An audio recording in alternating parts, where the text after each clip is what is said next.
नमः श्रीयतिराजाय विवेकानन्दसूरये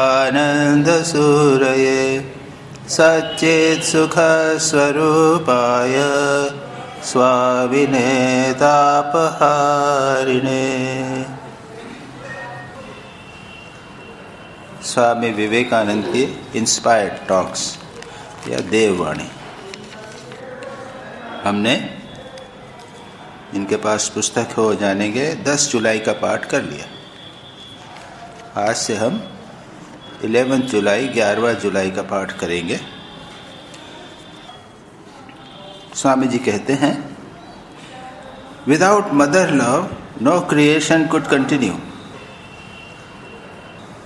दूसरी लाइन है, nothing is entirely physical not yet entirely metaphysical. One presupposes the other and explains the other. Now, अब जब हम इस दोनों वाक्यों को देखते हैं तो लगता है कि इनमें कोई संबंध नहीं। माता के प्रेम के बिना कोई भी सृष्टि स्थायी नहीं हो सकती। ठीक है, जगत का कोई भी पदार्थ न संपूर्ण जगत है, जड़ है, और न संपूर्ण चित्त ही है। जड़ और चित्त परस्पर सापेक्ष है, एक के द्वारा दूसरे की व्याख्या होती है। तो हम देखते हैं कि यहाँ पर कोई भी व्यक्ति सोच सकता है कि स्वामी विवेकानंद ने संभवतः मदर प्रेम, मातृ प्रेम के संबंध में कुछ कहा होगा, और उसके बाद में उन्होंने और भी कुछ बातें कही होगी, और जो लिखने वाली हैं मिस एलन वाल्डो, वो स्वामी विवेकानंद ने मातृ प्रेम के बारे में जो कुछ कहा है उसको सुनकर ऐसे भाव में विभोर हो गई होंगी कि वो और कुछ सुन नहीं सकी होगी। वो सब उन्होंने लिखा नहीं होगा। ये एक सामान्यतः जैसे हमने कहा स्वामी विवेकानंद के इंस्पायर्ड टॉक्स के संबंध में ये बात हो रही। तो यहाँ पर इसे हम एक सूत्र के रूप में लेकर बाकी बातों की चर्चा करेंगे। मदर, माँ के प्रेम के बिना कोई भी सृष्टि स्थायी नहीं रह सकती, ये समझने की बात है। जब हम पुराणों में देखते हैं तो वहाँ पर अगर आप देवी पुराण इत्यादि देखते हैं जो शाक्त संप्रदाय से संबंधित हैं, तो वहाँ तो जगत की सृष्टि माँ जगदम्बा के द्वारा होती है इत्यादि की बातें हैं। लेकिन इसके अतिरिक्त श्रीमद् भागवत इत्यादि में कोई मातृ प्रेम या माता की कोई आवश्यकता है, ऐसी कोई बात वहाँ पर नहीं है। हाँ, भगवान शक्ति के माध्यम से जगत की सृष्टि इत्यादि करते हैं, ये बात तो मानी गई, लेकिन इसके अतिरिक्त और कोई नहीं माना। तो खैर, यहाँ पर स्वामी जी कहते हैं, और यह समझा भी जा सकता है कि सृष्टि अगर कोई हो तो वो स्थायी नहीं रह सकती। देखिए, सृष्टि में 3 बातों की आवश्यकता है या 3 चीज़ें होती हैं, सृष्टि, स्थिति और प्रलय। ये हम समझ सकते हैं। सृष्टि किसी चीज़ की होती है, उसके बाद वह कुछ समय तक रहती है, और उसके बाद में अंत हो जाता है, प्रलय हो जाता है। जो सृष्टि होती है यह रजोगुण के कारण होती है। सब समझते हैं इस चीज़ को। रजोगुण करने की क्षमता, कुछ चाहना, एक शक्ति, उससे बाद कुछ चीज़ बनाई। ये भवन निर्माण आप देख रहे हैं, इधर भवन निर्माण इत्यादि हो रहा है। तो यह जो भवन निर्माण इत्यादि है वह रजोगुण के कारण होता है। उसके बाद में उसकी जो स्थिति है वो किसके कारण होती है? सत्वगुण के कारण। और उसका प्रलय, नाश, तमोगुण के कारण। नाश आसान, एक भवन बनाया है उसको नष्ट करके और दूसरी चीज़ बनानी है। आजकल सड़कें चौड़ी बना रहे हैं, तो पुराने भवन हैं जिसको तोड़ना है तो कितनी देर लगती तोड़ने में? तोड़ने में टाइम नहीं लगता। एक डायनामो लगा दीजिए, एक डायनामाइट लगा दीजिए, फट से टूट जाएगा। तोड़ने में टाइम नहीं लगता, बनाने में थोड़ा टाइम लगता है। और उसको संरक्षण करना सबसे कठिन होता है। हिंदू धर्म में 3 देवताओं की कल्पना है। ब्रह्मा लाल रंग के बताएंगे। ब्रह्मा जो है वो जगत की सृष्टि करते हैं, वो रजोगुण के देवता हैं। शिवजी संहार और विष्णु स्थिति पालन। तो इसलिए विष्णु को एक प्रकार से कहा जाए तो श्रेष्ठता प्रदान की गई। सत्व गुण जो है वो श्रेष्ठ है। वैसे तीनों गुणों की आवश्यकता। यहाँ पर स्वामी जी इस बीच में नहीं जाते। यहाँ पर माता का प्रेम जिसके द्वारा सृष्टि का पालन होता है, स्थायी बनी रह सकती है, और जब धीरे धीरे एक समय आता है जब उसका संहार करना हो, तब फिर वो चले जाते हैं। सृष्टि माता का प्रेम इत्यादि चला गया, वहाँ उसके बाद में संहार हो जाता है। तो संक्षेप में हम यही कहेंगे कि माता का प्रेम एक प्रकार से सत्वगुण का प्रतीक है। पिता वो काम नहीं कर सकते, रजोगुण के प्रतीक है पिता। सब क्रिया करेंगे, कमाते करते हैं, लेकिन जो काम माँ कर सकती है, बच्चे को पालन करके बड़ा करना, वो पिता नहीं कर सकता। तो इस प्रकार से हम कह सकते हैं कि माता में सत्वगुण का आधिक्य होता है। खैर, इसके आगे हम आगे चलते हैं। जगत का कोई भी पदार्थ न संपूर्ण जड़ है और न संपूर्ण चित्त ही है। जड़ और चित्त परस्पर सापेक्ष हैं, एक के द्वारा दूसरे की व्याख्या होती है। एक स्वामी जी स्टेटमेंट करते हैं, nothing is entirely physical nor yet entirely metaphysical. Metaphysical जिसको पर हिंदी में किया गया है चित्त, और इंग्लिश में यहाँ पर है मेटाफिजिकल। वन प्रीपोजेस द अदर, एक से दूसरे की व्याख्या होती है। अब विशुद्ध जड़वादियों की दृष्टि से देखें तो कहते हैं कि जगत के पीछे कोई चित्त या चैतन्य, स्वामी जी जिसे मेटाफिजिकल कहते हैं, वो नहीं है। कैसे? जगत किससे बना हुआ है? ये टेबल किससे बनी हुई है? लकड़ी से बनी हुई है। लकड़ी किससे बनी हुई है? तो फिर एक कार्बन, हाइड्रोजन, ऑक्सीजन के मॉलिक्यूल से बनी हुई है। ये मॉलिक्यूल किससे बने हुए हैं? एटम से बने हुए हैं। हमारा शरीर क्या है? इसी प्रकार का ये भी एटम इत्यादि से बने हुए हैं। तो फिर ये मन कैसे आया? उनका कहना है कि ये एटम जब एक दूसरे के संस्पर्श में आते हैं तो उसके संघर्षण इत्यादि से चेतन का जन्म होता है, जिसे हम मन कहते हैं, कॉन्शियसनेस कहते हैं, मेटाफिजिक्स कहते हैं। ये कैसे पैदा हुआ? ये इलेक्ट्रॉन प्रोटॉन जो अपने साथ एक दूसरे के साथ संघर्ष होता है, उससे मन पैदा होता है। ये भौतिकवादी लोग कहते हैं। जो मेटाफिजिक्स वाले हैं, यानी जो चैतन्य की सत्ता को मानते हैं, उनका ये कहना है कि जड़ तो स्थूल है, उससे सूक्ष्म चैतन्य कैसे पैदा हो सकता है? ये नहीं हो सकता। वो तो कहते हैं कि यह जो मन है, यही मूल सत्ता है, यही घनीभूत होकर जड़ बन जाता है। खैर, इसके विस्तार में जाने की आज आवश्यकता नहीं, हम अभी देखेंगे।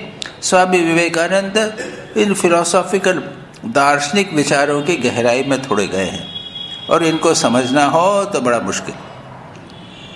जो हो इतना ही स्वामी जी का कहना है कि जड़ और चेतन एक दूसरे पर आधारित है, एक दूसरे से संबंधित हैं।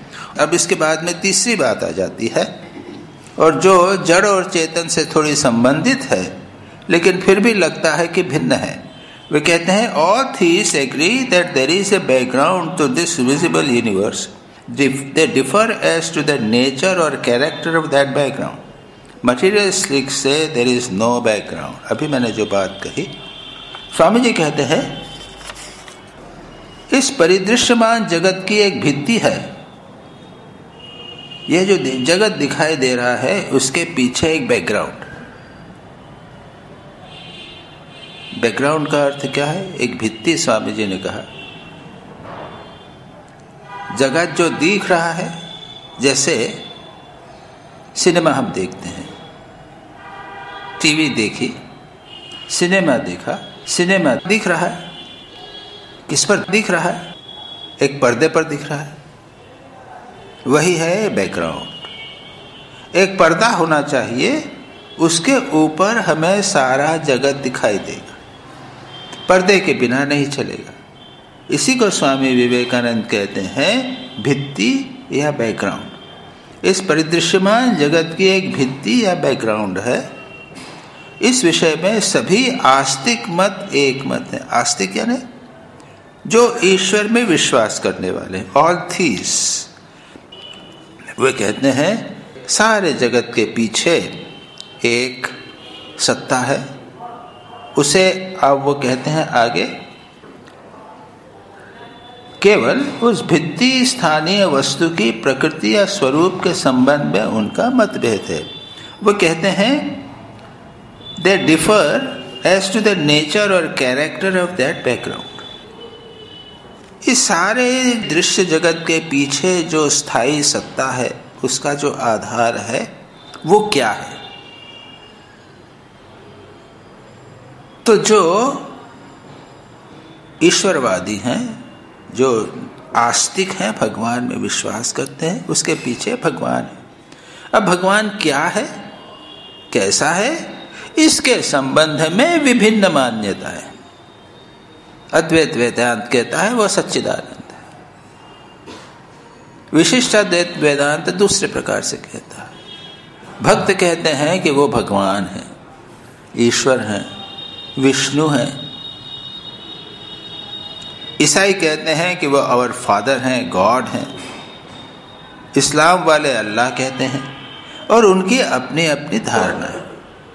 लेकिन वे सब मानते हैं कि बाहरी जो जगत हमें दिखाई दे रहा है, उसके पीछे एक डेफिनेट सत्ता है, चैतन्य सत्ता है, शक्ति वाली सत्ता इत्यादि है। उसमें शक्ति है कि नहीं है, केवल वो स्थायी शक्ति है क्या, सत्ता है क्या? जैसे अद्वैत वेदांत कहते हैं शक्ति वक्ति नहीं है, इस जगत के पीछे, एक परिदृश्यमान जगत के पीछे एक सच्चिदानंद स्वरूप है, बस।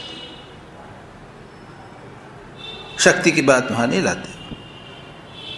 उसका अनुभव होता है कि नहीं होता है, वो बात दूसरी होती है। लेकिन वो क्या, वैष्णव कहेंगे नहीं, वो विष्णु है, वो जगत की सृष्टि करता है, स्थिति करता है, प्रलय करता है, सब कुछ करता है, उसको पालन करता है इत्यादि सब। तो इस प्रकार स्वामी जी कहते हैं कि इसके संबंध में इसके पीछे की जो सत्ता है उसे आस्तिक लोग स्वीकार करते हैं, लेकिन जड़वादी स्वीकार नहीं करते। मटीरियलिस्ट से देयर इज नो बैकग्राउंड। मैंने अभी कहा आपको, वो कहते हैं क्या आवश्यकता है किसी को स्वीकार करने की? कोई आवश्यकता नहीं। ये सत्ता अलग से होनी चाहिए, वो अपने आप हो रहा है सारा। जगत की सृष्टि होती है, प्रलय हो रही है, नष्ट हो जाए। ये बिल्डिंग बना दिया आपने, ठीक है, रहने दो इसे। ये तो अच्छी मार्बल की है तो साल भर रह जाएगी, साल भर में क्या हो गया, अपने आप टूट जाएगी। अब उसके लिए ये कहना है कि कोई तोड़ने वाला एक भगवान होगा, जगत की सृष्टि की है तो प्रलय करने वाला एक अलग होगा, कोई आवश्यकता नहीं।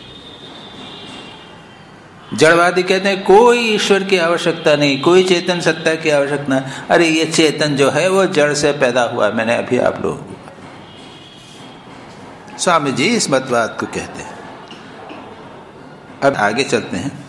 इन all religions the superconscious state is identical. Hindus, Christians, Mohammedans, Buddhists, and even those of no creed all have the very same experience when they transcend the body. यहाँ पर उन्होंने जो कहा था, all theists, जो रिलीजन वाले हैं, भक्त हैं, जो भगवान में विश्वास करने वाले हैं, वे मानते हैं कि एक सत्ता है। उसी बात को आगे बढ़ाते हुए स्वामी जी कहते हैं कि all religions, सभी धर्मों में एक अवस्था है, अतीन्द्रिय अवस्था। सभी धर्मों में ज्ञानातीत या तुरीय या अतीन्द्रिय एक अवस्था है। देह ज्ञान का अतिक्रमण करने पर हिंदू, ईसाई, मुसलमान, बौद्ध, इतना ही नहीं, जो लोग किसी प्रकार का धर्मवत स्वीकार नहीं करते, सभी को ठीक एक ही प्रकार की अनुभूति होती। यह अतीन्द्रिय अवस्था, जब सब कुछ त्याग करके, ये द्वैत जगत को त्याग करके, कहते हैं अति इंद्रिय, इंद्रियों के परे, ज्ञान के परे, ज्ञान के परे की स्थिति, इसको कहते हैं सुपर कॉन्शियस। ये चेतन जगत को हम देख रहे हैं, इसको कहते हैं कॉन्शियस। इस चेतना के परे, तो इसको क्या कहते हैं? ज्ञानातीत। हम जो ज्ञान प्राप्त कर रहे हैं उसके परे की एक स्थिति है, इसको कहते हैं ज्ञानातीत अवस्था या सुपर कॉन्शियस स्टेट। तो यह जो सुपर कॉन्शियस स्टेट है, यह जितने भी हिंदू, ईसाई, मुसलमान, बौद्ध, जितने भी धर्म वाले लोग हैं, वे सब कहते हैं कि वह जो अवस्था है, वह, उसमें कोई अंतर नहीं। उनका जितना भी कहना है वो सारा का सारा कि भाई हिंदू ने जो ज्ञानातीत अवस्था प्राप्त की है, सुपर कॉन्शियस स्टेट, और मुसलमान जो सुपर कॉन्शियस स्टेट प्राप्त करता है, बौद्ध जो सुपर कॉन्शियस स्टेट प्राप्त करता है, वे सब के सब एक ही है, उसमें कोई अंतर नहीं। तो जहाँ तक समाधि में जो अनुभव का प्रश्न है, अतीन्द्रिय जगत का जो अनुभव का प्रश्न है, उसमें हिंदू को जो अनुभूति होगी, मुसलमान को जो अनुभूति होगी, ईसाई को अनुभूति होगी, सब एक प्रकार की। और इसीलिए ये लोग फिर झगड़ते नहीं। जिन्होंने एक बार भगवत दर्शन किया है, हिंदू हो, मुसलमान हो, जब नहीं होता है तभी तक झगड़ा होता है। उसके बाद जब ऊपर चले जाते हैं, उसका अनुभव होता है, तब फिर सब मिलते हैं, प्रेम करते हैं, आनंद करते हैं, खुश होते हैं कि हाँ, तुमने जो बात की है मैं अच्छी तरह समझता हूँ। मुसलमान कहता है हिंदू से कि तुमको जो दर्शन हुआ है मैं उसे समझता हूँ, मुझे भी उसी प्रकार का दर्शन। इसके बाद आगे चले हम। ईसा के देहत्याग के 25 वर्ष बाद उनके शिष्य थॉमस द्वारा संसार में सबसे विशुद्ध ईसाई संप्रदाय भारत में स्थापित हुआ था। एंग्लो सैक्सन उस समय भी असभ्य थे। वे शरीर को चित्र विचित्र ढंग से रंगाते थे तथा पर्वतों की गुफाओं में निवास करते थे। एक समय भारत में प्राय 30 लाख ईसाई थे, किंतु इस समय उनकी संख्या कोई 10 लाख होगी। ये स्वामी जी कहते हैं। अब हम जानते नहीं कि कितने रहे होंगे। स्वामी जी ने कहा कि ये ईसाई लोगों का जो यहाँ पर सेंट थॉमस आए थे और उन्होंने, एपोस्टल सेंट थॉमस ने ईसाई धर्म की स्थापना की थी। ये संभवतः गोवा के आसपास, वहाँ पर पहला ईसाई धर्म सारे विश्व में सेंट थॉमस, ईसा मसीह के जो शिष्य थे, उन्होंने भारत में आकर उसकी स्थापना की थी। और स्वामी जी के अनुसार प्योरेस्ट क्रिश्चियंस, उसके बाद में तो क्रिश्चियंस बदल गए होंगे, कुछ उसमें परिवर्तन हो गया होगा, लेकिन स्वामी जी कहते हैं कि जो क्रिश्चियंस सबसे विशुद्ध ईसाई संप्रदाय की स्थापना भारत में हुई थी। उस समय एंग्लो सैक्सन यानी यूरोपीय लोग इत्यादि, वे लोग, आप समझ लीजिए 2500 लगभग 2000 वर्ष पहले की बात। उस समय वे बिल्कुल, स्वामी जी कहते हैं, असभ्य थे। स्वामी जी कहते हैं कि सेवेजेस, असभ्य थे। अपने शरीर को वो रंग से पोतते थे और गुफाओं में रहते थे। उनको क्या वे शिक्षा देते? अगर शिक्षा देना ही होता, समझते ही, तो ईसा मसीह को वो इस प्रकार सूली पर मारते नहीं। वो समझ ही नहीं सही ईसा मसीह को। उसके बाद क्रिश्चियंस के बारे में कहा, Christianity is always propagated by the sword. How wonderful that the disciples of such a gentle soul should kill so much. The three missionary religions are the Buddhists, Mohammedans and Christians. The three older ones, Hinduism, Judaism and Zoroastrianism, never sought to make converts. Buddhists never killed but converted 3/4 of the world at one time by pure gentleness.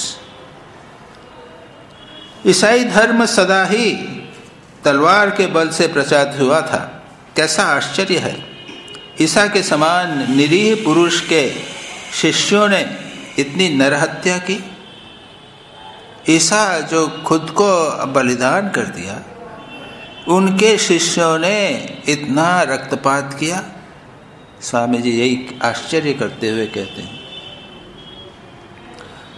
फिर कहते हैं बौद्ध, मुसलमान और ईसाई ये तीनों धर्म जगत के प्रचारशील धर्म हैं। ये जो हैं, इसको स्वामी जी ने कहा है कि these are the missionary religions. ये प्रचार करते हैं, फैलते हैं, प्रचारशील धर्म हैं। इनमें से बौद्ध, मुसलमान इति प्रसारशील धर्म है। इनके पूर्व के 3 धर्म हिंदू, यहूदी और पारसी कभी भी प्रचार के द्वारा दल बांधने की चेष्टा इन तीनों धर्मों ने नहीं की। बौद्ध धर्म ने कभी भी नरहत्या नहीं की। Buddhist never killed but converted 3/4 of the world at one time by pure gentleness. बौद्ध लोगों ने कभी भी नरहत्या नहीं की, तो भी वे लोग केवल अपने नम्र व्यवहार के द्वारा एक समय संसार के 3/4 लोगों को अपने मत में ले आए थे। कैसी अद्भुत बात!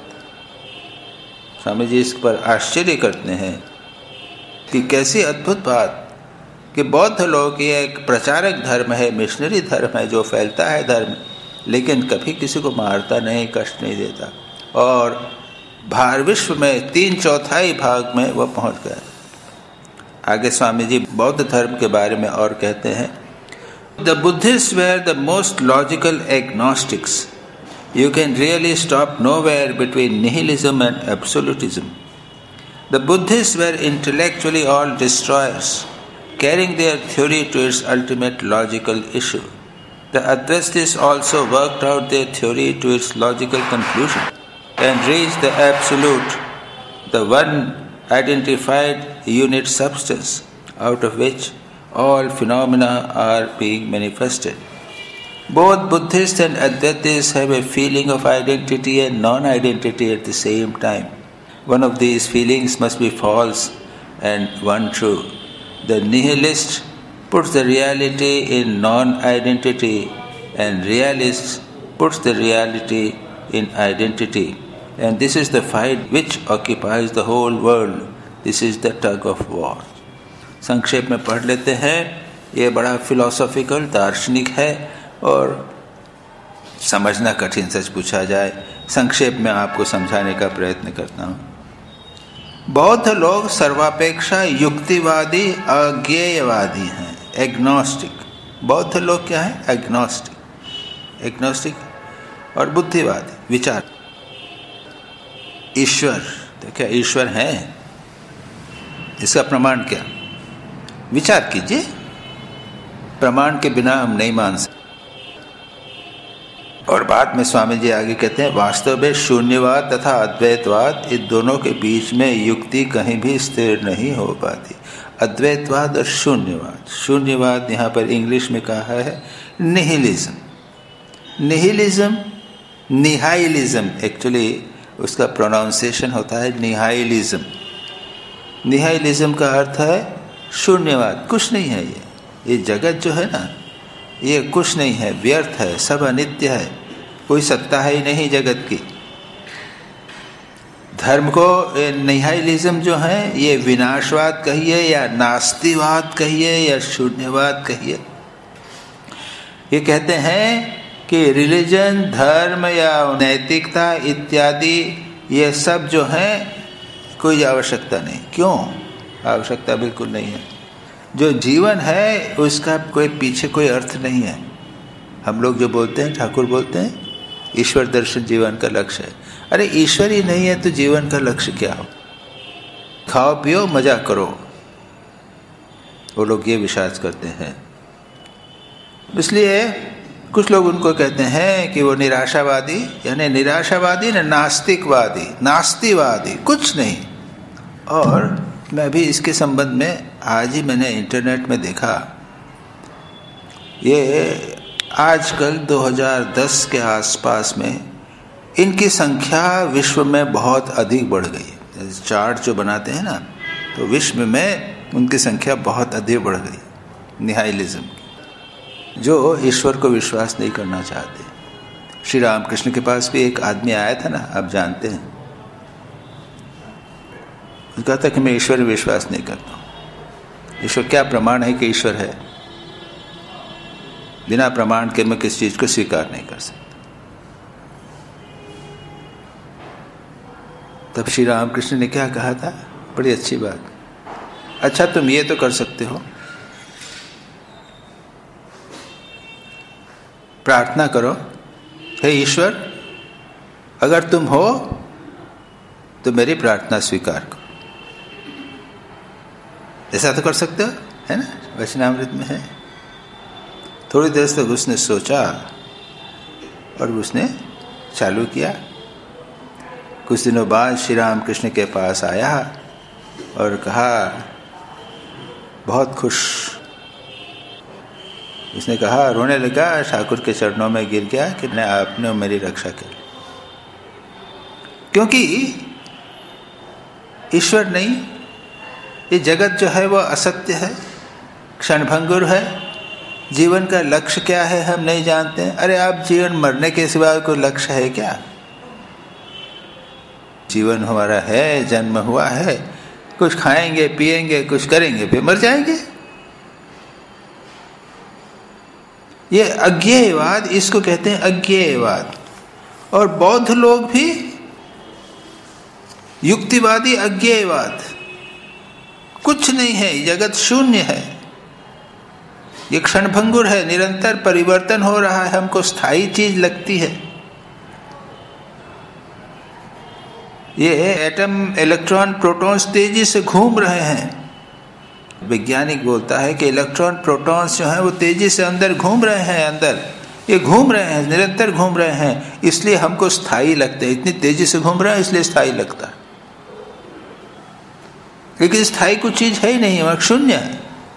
स्पेस केवल आकाश है, लेकिन हमें लगता है कि कुछ जड़ है। तो ये विज्ञान कहता है, ये वैज्ञानिक अज्ञेयवादी या वैज्ञानिक जड़वादी। बौद्ध लोग भी कहते हैं यही, कुछ नहीं है, निरंतर घूम रहा है। जैसे एक अगरबत्ती जलाइए और अगरबत्ती जो तेजी से घुमाइए तो क्या होता है, चक्र दिखाई देता है ना। हम लोग करते थे बचपन में, वो दिवाली के समय वो हाँ फुलझड़ी जला के और उसको छोड़ के ऐसे जोर से घुमाते थे तो चक्कर दिखाई देता था। तो अरे ये चक्र है क्या? वहां चक्र तो है नहीं, वो तेजी से घूम रहा है इसलिए चक्र दिखाई दे रहा है। तो यहां पर स्वामी जी आगे प्रश्न ही करेंगे कि यह जो चक्र देख रहा है, अद्वैतवादी पूछते हैं, अद्वैतवादी क्या है? यह बौद्ध लोग, अज्ञेयवादी कि पीछे जगत में कुछ नहीं है, शून्यवादी। और अद्वैतवादी कहते हैं, ये प्रश्न करते हैं, शून्यवादी एकत्व का भाव कहाँ से पाते हैं? ये जगत घूम रहा है, आप शून्य कहते हैं, लेकिन आप जगत में एकत्व का भाव तो पाते हैं। बात कर रहे हैं, लेक्चर कर रहे हैं, कल मैंने जो लेक्चर दिया, आज मैं ये बोल रहा हूँ, ये शून्यवादी कहते हैं। अगर ये शून्य ही है तो अद्वैतवादी पूछते हैं कि ये एकत्व का भाव कहाँ से आया? एकत्व के भाव के लिए पीछे एक सत्ता होनी चाहिए। घूमती हुई मशाल उन्हें एक वृत्त के रूप में कैसी प्रतीत होती है? एक स्थिति स्वीकार किए बिना गति की व्याख्या कैसे हो सकती है? सभी वस्तुओं के पीछे एक अखंड सत्ता प्रतीत हो रही है, उसे शून्यवादी भ्रम मात्र कहते हैं। किंतु इस भ्रमोत्पत्ति का कारण क्या है, इसकी व्याख्या वे किसी भी तरह नहीं कर पाते। इसी तरह अद्वैतवादी भी यह नहीं समझा पाते कि यह एक जो है वो अनेक कैसे हुआ। तो अद्वैतवादी या जो शून्यवादी हैं वो नहीं समझाते कि शून्य में आपको अनेकता क्यों दिखाई दे रही है। ये गति जो दिखाई रहती है, वृत्त कैसे दिखाई दे रहा है, सभी वस्तुओं के पीछे अखंड सत्ता प्रतीत हो रही है, उसको भ्रम आप कैसे कह सकते? तो मतलब एक अद्वैत सत्ता, एक पर्दा होना चाहिए जिसके ऊपर सारी चीज हो रही है।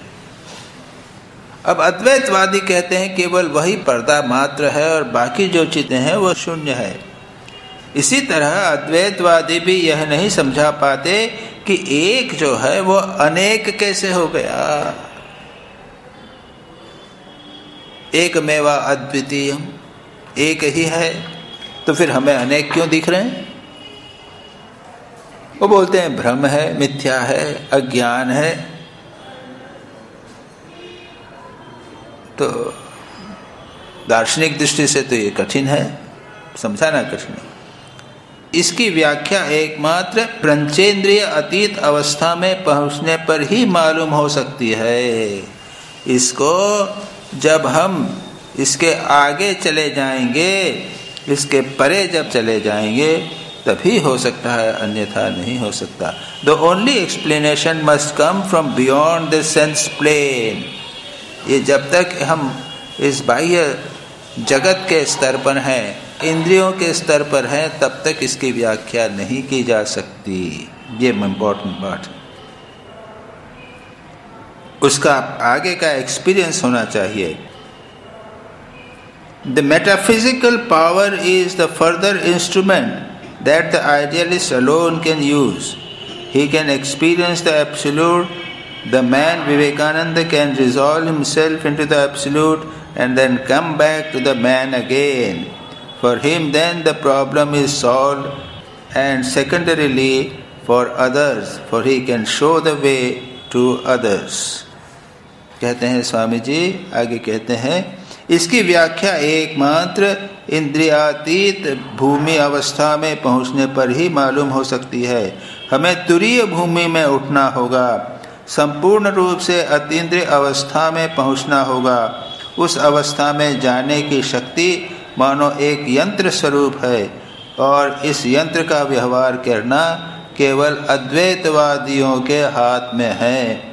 वे ही ब्रह्म की सत्ता का अनुभव करने में समर्थ हैं। विवेकानंद नाम का मनुष्य स्वयं को ब्रह्म सत्ता में परिणत कर सकता है और उस अवस्था से मानवीय अवस्था में लौट आ सकता है। अतः उसके लिए जगत समस्या की मीमांसा हो गई और गौण रूप से दूसरों के लिए यह भी मीमांसा हो गई, क्योंकि वह दूसरों को उस अवस्था में पहुंचाने का मार्ग दिखला सकता है। यह जो समस्या है कि यह जगत, इसके पीछे कोई सत्ता है या नहीं, अगर सत्ता है तो फिर ये जगत हमें क्यों दिखाई देता है, और जैसा कि अज्ञेयवादी कहते हैं या बौद्ध कहते हैं कि ये शून्य है, तो शून्य है तो क्यों दिखाई देता। इन सारे प्रश्नों का उत्तर स्वामी विवेकानंद के अनुसार है इसके परे जाना। जब तक हमें यह इंद्रिय जगत दिखाई दे रहा है तब तक हम उस प्रश्न का उत्तर नहीं दे सकते। उसके परे हम एक बार चले जाएंगे, उसके बाद में उस समस्या का उत्तर प्राप्त हो जाएगा, और उसके बाद में हम ठीक समझ सकेंगे कि जगत हमें जैसा यह है ऐसा क्यों दिखाई दे रहा है। इस प्रकार यह स्पष्ट है कि जहाँ दर्शन की समाप्ति होती है वहाँ धर्म का आरंभ होता है, और इस प्रकार की उपलब्धि के द्वारा जगत का कल्याण यह होगा कि इस समय जो ज्ञानातीत है वह बाद में सर्वसाधारण के लिए ज्ञान गम्य हो जाएगा। For him then the problem is solved. Thus religion begins where philosophy ends. ये जो दर्शन की बातें यहाँ बैठे बैठे हम लोग कर रहे हैं, कुछ समझ में आ रही, कुछ नहीं समझ में आ रही है। स्वामी जी कहते हैं कि अरे इसके परे है धर्म, उसको जीवन में उतारो, उसको व्यवहार में लाने का प्रयत्न करो, साधना करो, और तब क्या होगा? Religion begins where philosophy ends. Thus the good to the world will be that what is now the superconscious for us will in ages to come be the conscious for all. बड़ी powerful बात कहते हैं। इसलिए कहते हैं कि इस प्रकार की उपलब्धि के द्वारा जगत का कल्याण यह होगा कि इस समय जो ज्ञानातीत है वह बाद में सर्वसाधारण के लिए ज्ञान गम्य हो जाएगा। कैसी बात कहती? एक जमाना ऐसे आएगा जब सभी ईश्वर का दर्शन करेंगे। स्वामी विवेकानंद भी इस प्रकार की एक बात कहते हैं। हजारों वर्षों पहले एक बुद्ध हुए, उसके बाद दूसरा एक बुद्ध हुए 1000 वर्ष बाद, फिर 500 वर्ष बाद एक बुद्ध हुए, फिर 100 वर्ष बाद एक बुद्ध हुए। बुद्ध यानी जिसने साक्षात्कार किया है सुपर कॉन्शियस स्टेज, अतीन्द्रिय अवस्था का ईश्वर दर्शन या समाधि प्राप्त की। फिर धीरे धीरे ज़्यादा होने लग जाएगा। और उसके बाद स्वामी विवेकानंद कहते हैं कि जिस प्रकार से अब पानी को जब उबालो तो पहले एक बुदबुदा उठता है ना, एक बुदबुदा उठता है, उसके बाद 2 बुदबुदे उठते हैं, उसके बाद 4 बुदबुदे उठते हैं, उसके बाद 8 बुदबुदे उठते हैं, और उसके बाद में वो बहुत सारे बुदबुदे एक साथ उठने लग जाते हैं। एक स्थिति ऐसी आएगी कि सब के सब जीवन मुक्त हो जाए। यही बात स्वामी विवेकानंद को बड़ी अच्छी लगती है और हमको भी अच्छी लगती है। और स्वामी विवेकानंद तो यहाँ तक कहते हैं कि कभी यह मत सोचो कि तुम बद्ध हो। Never think that you are bound, you are free. हमेशा यह सोचो कि तुम मुक्त हो। तो यहाँ पर भी यही कहते हैं स्वामी जी, इस प्रकार की उपलब्धि के द्वारा जगत का कल्याण यह होगा कि इस समय जो ज्ञानातीत है वह बाद में सर्वसाधारण के लिए ज्ञान गम्य हो जाएगा। इसलिए जगत में धर्म लाभ ही सर्वश्रेष्ठ कार्य है और मनुष्य अज्ञात रूप में इसका अनुभव करता है। इसीलिए वह सदा के लिए धर्म भाव का आश्रय लेकर रहता है। Religion is therefore the highest work the world has. धर्म का अभ्यास, धर्म का पालन, धर्म का जीवन यापन करना यह सर्वश्रेष्ठ काम है। And because man has unconsciously felt this, he has clung through all the ages to the idea of religion. इसलिए मानव ने अपने मानव जाति के प्रारंभ से किसी न किसी प्रकार से धर्म को पकड़े रखा। यही कारण है, and because man is unconscious has unconsciously felt, मनुष्य ने अज्ञात रूप से अनजाने में इसका अनुभव किया कि धर्म ही जीवन की सर्वश्रेष्ठ स्थिति है, आवश्यकता है, और इसलिए वह निरंतर हमेशा धर्म भाव को पकड़े रखा, क्लंग थ्रू, सदा धर्म का आश्रय लिया। आज भले ही लोग धर्म का आश्रय न लेवें, लेकिन जो लोग धर्म का आश्रय नहीं लेते वो लोग कितनी बड़ी भूल कर रहे हैं। जीवन में उनका जीवन खोखला हो जाता है, केवल भौतिकवाद में रहते हैं, जीवन में गहराई नहीं। स्वामी अद्भुतानंद जी के पास में आप जब स्वामी अद्भुतानंद की स्मृति कथा पढ़ेंगे तो उसमें आएगा, स्वामी अद्भुतानंद जी के पास कुछ 2 विदेशी महिलाएं आई थी और उन्होंने क्या कहा कि हम ईश्वर में विश्वास नहीं करते, उसका प्रमाण नहीं है, लेकिन हम जगत का कल्याण करने में विश्वास करते हैं। हम जगत का कल्याण करने में विश्वास करते हैं, लेकिन धार्मिक दृष्टि से नहीं। अद्भुतानंद जी ने उनको युक्ति से, विचार की दृष्टि से समझाने का प्रयत्न किया कि एक चैतन्य सत्ता है, उसे आपको स्वीकार करना चाहिए। वो हंसती, उन्होंने कहा दिस इज नो आर्ग्यूमेंट, इत्यादि उन्होंने बात कही। लेकिन बाद में आता है कि बाद में उन्होंने अद्भुतानंद जी की बात को एप्रिशिएट किया था। उनको लगा था कि अद्भुतानंद जी ने जो कहा है वो सत्य है। बौद्ध अज्ञेयवादी हैं। अज्ञेयवादी नास्तिकवाद और आस्तिकवाद, ये 3 वाद। अज्ञेयवाद का अर्थ है हम नहीं जानते कि जगत की मुख्य सत्ता क्या है, अल्टीमेट सत्ता क्या है, हम नहीं जानते। ऐसा नहीं कहते कि वहां कुछ नहीं है, शून्य नहीं है। नास्तिक कहते हैं कि ईश्वर नहीं है, आस्तिक कहते हैं ईश्वर है, और अज्ञेय कहते हैं कि हम नहीं जानते हैं कि ईश्वर है या और कुछ, और उसे जाना नहीं जा सकता। ये विभिन्न प्रकार के मतवाद हैं। लेकिन स्वामी विवेकानंद यहां पर कहते हैं कि man has unconsciously felt this, he has clung through all the ages to the idea of religion. Religion is therefore the highest work the world has. इस प्रकार की उपलब्धि के द्वारा जगत का यह कल्याण होगा कि इस समय जो ज्ञानातीत है वह बाद में सर्वसाधारण के लिए ज्ञान गम्य हो जाएगा। स्वामी विवेकानंद यहाँ पर धर्म में अनुभूति को महत्व दे रहे हैं, याद रखिए। धर्म में अनुभूति, ईश्वर को दर्शन करना, ईश्वर दर्शन जीवन का लक्ष्य है। किसी न किसी प्रकार की अनुभूति होना ये बहुत महत्वपूर्ण बात है। स्वामी विवेकानंद तो यहाँ तक कहते हैं कि अगर किसी ने एक भूत को भी देखा है, अगर भूत को भी अगर देखा है तो वो बाकी लोगों से श्रेष्ठ है जिसको कुछ भी दर्शन नहीं हुआ। आप लोगों को भूत का किसी दर्शन हुआ है कि नहीं हुआ? नहीं।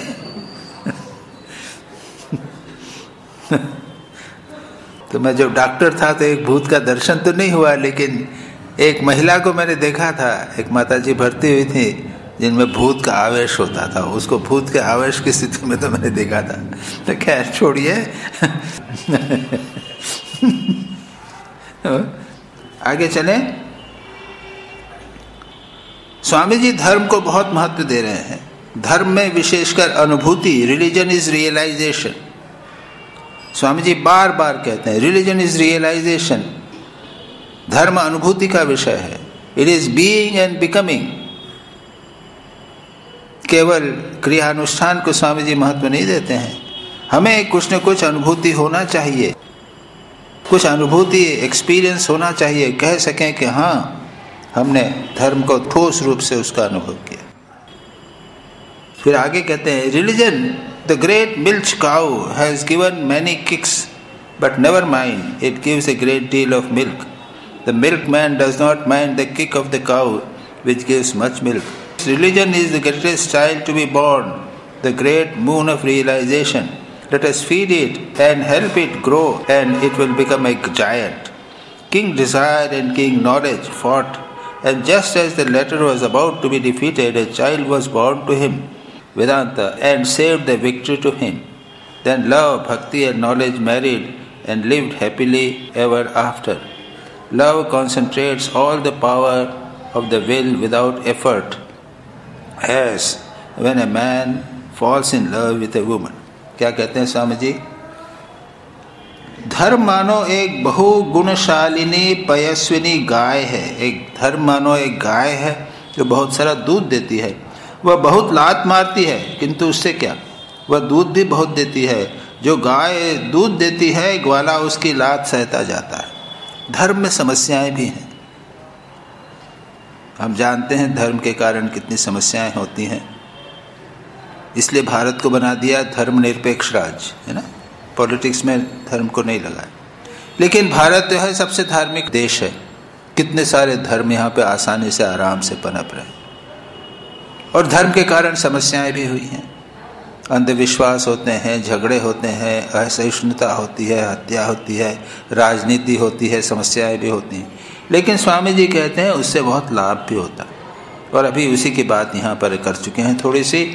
तो स्वामी जी कहते हैं कि इसलिए हम स्वीकार करते हैं। उसके बाद एक नाटक की बात करते हैं स्वामी जी। आप लोग जो बंगाली है वो जानते होंगे। प्रबोध चंद्रोदय नाटक में वर्णन है, जानते हैं आप लोग? मैं भी नहीं जानता। प्रबोध चंद्रोदय नाटक में वर्णन है कि महामोह और विवेक नामक दो राजाओं में लड़ाई छिड़ी। ये जो तत्वज्ञान की बातें हैं ये कभी कभी नाटक के रूप में, कहानी के रूप में कही जाती हैं और बड़ी अच्छी लगती हैं। विवेक और महामोह समझ गए ना, विपरीत। विवेक और महामोह के बीच में लड़ाई हुई और विवेक की जीत नहीं हुई। अंत में विवेक राजा के साथ उपनिषद देवी का पुनर्मिलन हुआ और उनके प्रबोध रूपी पुत्र का जन्म हुआ। विवेक के द्वारा उपनिषद मिला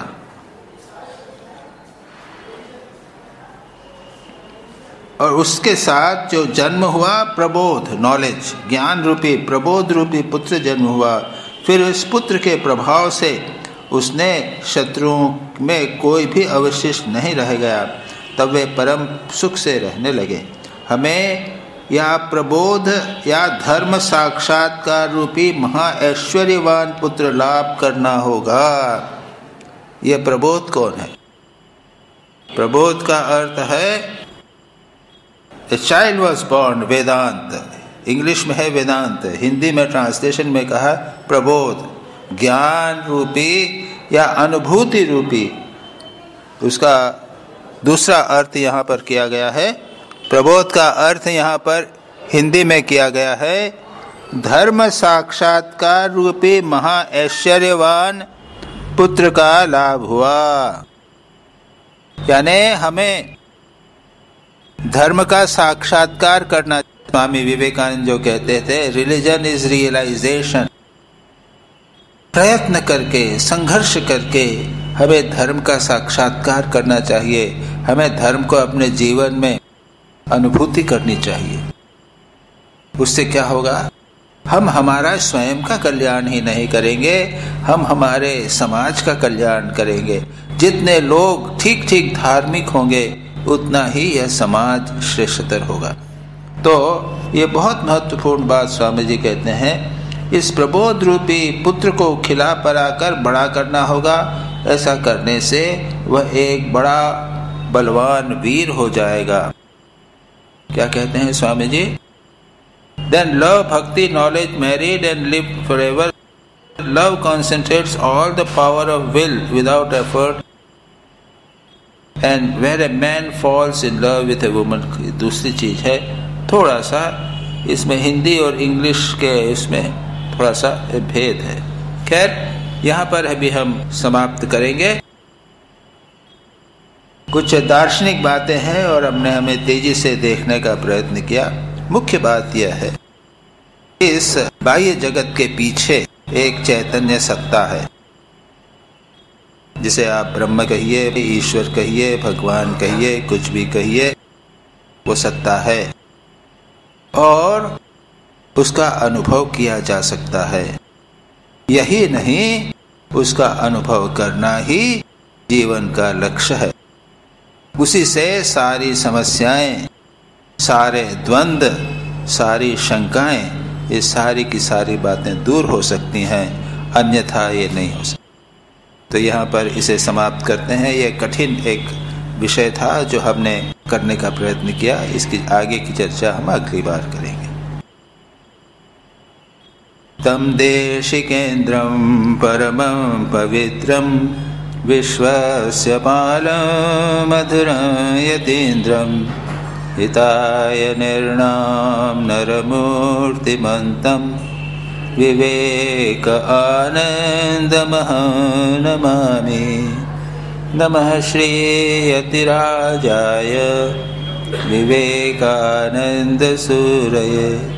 सच्चित्सुखस्वरूपाय स्वामिने तापहारिणे।